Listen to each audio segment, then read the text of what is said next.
Donc, Gala.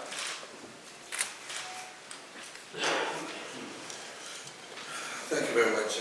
This month we have two important events coming up. The first one is tomorrow on migration, and the second one is at the end of this month on climate change. And I want to thank President Hollande and the French people for the leadership they're showing in these two main subjects, because the truth is that the two are interlinked, migration and climate change. Part of the reason for migration from Africa, why our young people are risking crossing the Sahara and the Mediterranean, is because of deforestation. There are parts of Africa where agriculture is not becoming viable because there's less rainfall, and the desert is creeping southwards in West Africa and Central Africa, and it makes agriculture not possible.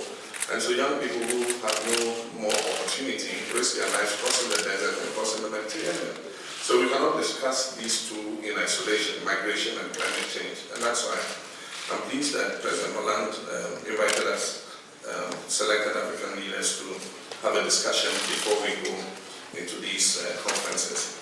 We have discussed and we have focused on a number of issues that we think are priority, and one of them is the issue of power in Africa. The most binding constraint to Africa's economic development is the lack of power, shortage of power. My country is growing at a reduced growth rate of below 4% because we've run out of power, and until we put in more generation, we cannot accelerate growth. And so it's important for us to accelerate growth in order that we can create jobs for the young people. In Ghana, we have been implementing a rural electrification program, which is sending electricity to the rural areas. And it is very interesting to see the difference that occurs as soon as you have electrified a community.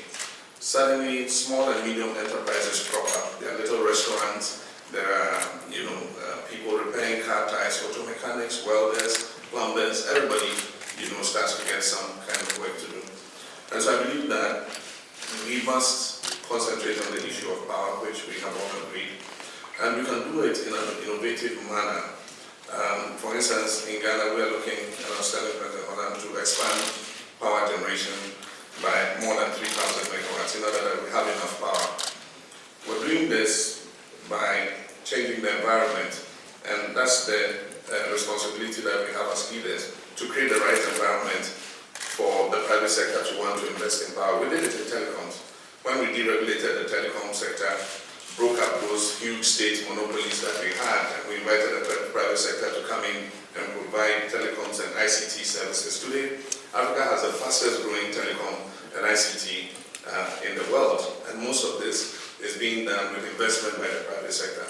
We can do in power and energy what we did in telecoms. If we create the right environment, invite independent power producers to come and produce power, they will take the bait and they will come in.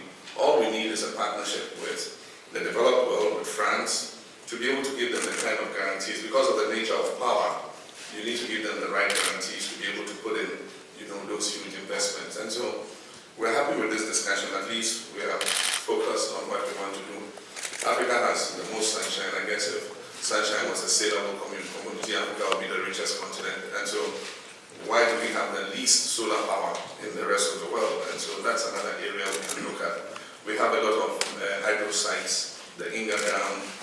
In my country, we have 16 mini hydro sites. If we can map all these out and exploit them for the benefit of providing sufficient power to Africa, I think that there will be less reason for our young people to want to migrate, because they can find opportunity in our countries. Finally, migration is not new to Africa.